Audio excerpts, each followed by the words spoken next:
O Rio de Janeiro viveu no início desta semana algo nunca antes visto. O maior ataque aos transportes públicos gerou medo e desespero à população. Tudo por conta da morte de um miliciano, conhecido como Faustão. Para auxiliar no combate ao crime organizado, o governo federal vai preparar alguma ajuda, podendo ocasionar até uma intervenção no estado.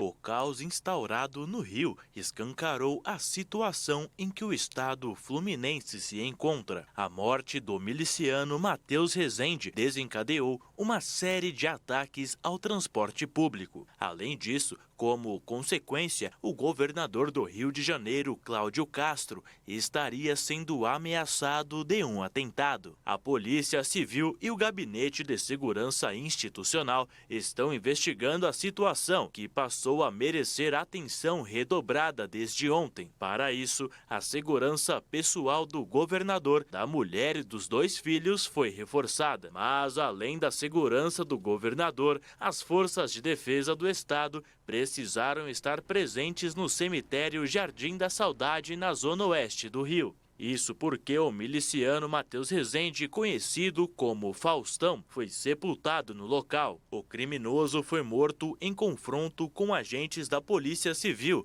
durante a incursão na região de Três Pontes, em Santa Cruz, em operação que contou com a Coordenadoria de Recursos Especiais, Polinter e unidades especializadas. Contudo, na milícia, o luto parece ser rápido e um nome já é sondado para assumir a posição hierárquica de Matheus Rezende. Quem deve ocupar o segundo principal posto na maior milícia do Rio é Rui Paulo Gonçalves Estevão, conhecido como Pipito. De acordo com o setor de inteligência das polícias do Rio, o grupo já está se organizando para colocar o criminoso no comando. A crise após a morte do miliciano foi escancarada em cenas de terror espalhadas pela zona oeste do Rio.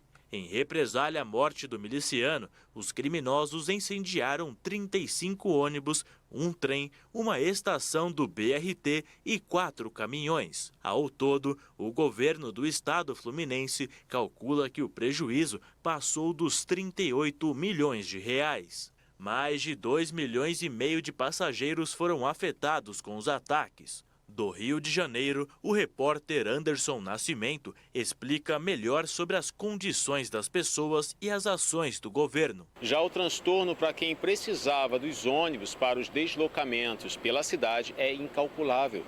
O problema representa mais pessoas no ponto de ônibus, menos veículos circulando e um tempo maior para chegar ao trabalho e voltar para casa.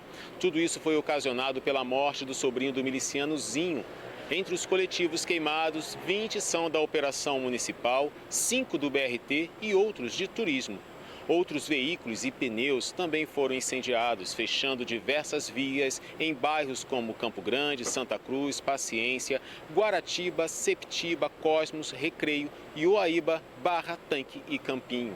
O governador do Rio, Cláudio Castro, já reforçou que é necessário uma forma de deixar mais dura as punições e as leis para atos terroristas.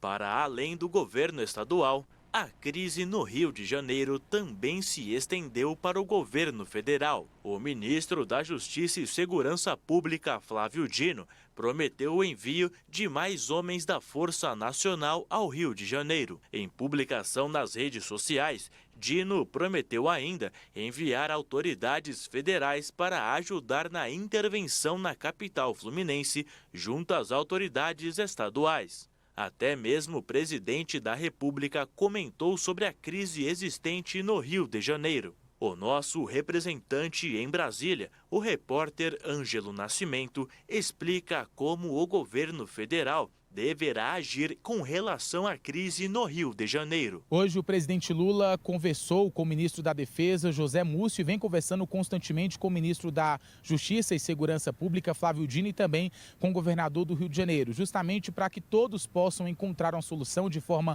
conjunta para o combate ao crime organizado e também às milícias lá no estado do Rio de Janeiro. O que a gente tem observado é que o governo tem adotado, o governo federal nesse caso, inclusive o presidente Lula tem adotado ali um tom de cautela, justamente justamente para não atropelar competências, ou seja, aquilo que cabe ao governador e também ao prefeito do Rio de Janeiro. Isso não quer dizer, segundo então disse hoje o presidente da República na tradicional live, conversa com o presidente tradicional live semanal, não quer dizer que o governo federal esteja lavando as mãos. Muito pelo contrário, está monitorando, está se colocando à disposição, como por exemplo ajuda ali com policiais rodoviários federais, policiais federais e até mesmo as Forças Armadas. Essa possibilidade não está descartada, por isso a conversa hoje com o ministro da Defesa. Um outro ponto também que o presidente disse durante essa conversa, essa live, é da possibilidade da recriação, ou seja, da volta do Ministério da Segurança Pública, que hoje está sob o guarda-chuva do Ministério da Justiça e Segurança Pública. Não se sabe ainda quando vai sair do papel, mas acontece que diante da situação do Rio de Janeiro pode ser que as coisas sejam aceleradas. A gente destacou essa fala do presidente e vamos acompanhar agora. Eu já conversei com o governador, Castro, do Rio de Janeiro. Ontem eu conversei com o Flávio Dino. Hoje eu vou conversar com o ministro da Defesa na perspectiva de fazer com que a aeronáutica possa ter uma intervenção maior nos portos do Rio de Janeiro, nos aeroportos do Rio de Janeiro, que a Marinha possa ter uma intervenção maior nos portos do Rio de Janeiro, para ver se a gente consegue combater mais, o crime organizado, o narcotráfico, o tráfico de armas, ou seja, nós vamos ter que agir um pouco mais. Ao mesmo tempo, o Flávio Dino conversou comigo, a Polícia Federal vai agir com mais força, a Polícia Rodoviária Federal vai agir mais na estrada, ou seja, nós queremos compartilhar a solução dos problemas que os estados têm com o governo federal. Após a live, o presidente se manifestou por meio das redes sociais e disse o seguinte, abre aspas, o Brasil tem um problema crônico no combate ao crime organizado. As condições de vida do nosso povo precisam melhorar. Precisamos juntar os governadores, prefeitos e o governo federal para pensar soluções conjuntas. A liberação das armas de forma indiscriminada fez com que o crime organizado se apoderasse de mais munição. E vimos isso nos últimos anos, fecha aspas. A ideia, então, do presidente Lula na recriação, ou seja, voltar com o Ministério da Segurança Pública, seria justamente ali para conseguir também melhorar esse alinhamento com os governadores, esse melhor diálogo, com os chefes ali de Estado, a ver se de fato vai ser possível. Lembrando que já existiu então o Ministério da Segurança Pública na gestão do então presidente da República, Michel Temer, lá em 2017, durou menos de um ano, não teve tanto sucesso assim. Aí logo depois então, quando o então presidente Jair Bolsonaro assume o governo, aí decide fazer reunificar, ou seja, juntamente com o Ministério da Justiça e Segurança Pública. Naquela ocasião, quem comandou o ministério foi o ex-ministro da Justiça, Sérgio Moro, e agora senador da República, e aguardar então os desdobramentos aqui em Brasília. Mas fato é que a repercussão é muito grande, e agora mexendo com o governo federal, que adota o tom de cautela, não quer colocar muita colher nessa discussão, porque entende também que o governo do Rio de Janeiro tem um papel importante, já que também não há possibilidade nesse momento de uma intervenção federal, como aconteceu também lá em 2017. Vamos aguardar para ver mais o que vem pela frente. A convivência cada vez maior da população com o crime organizado tem preocupado as autoridades. O Rio de Janeiro, conhecido principalmente pelas belezas naturais e toda a cultura que promoveu ao Brasil, hoje se encontra em condições cada vez mais difíceis. Situação essa que aparentemente não terá solução em tão pouco tempo.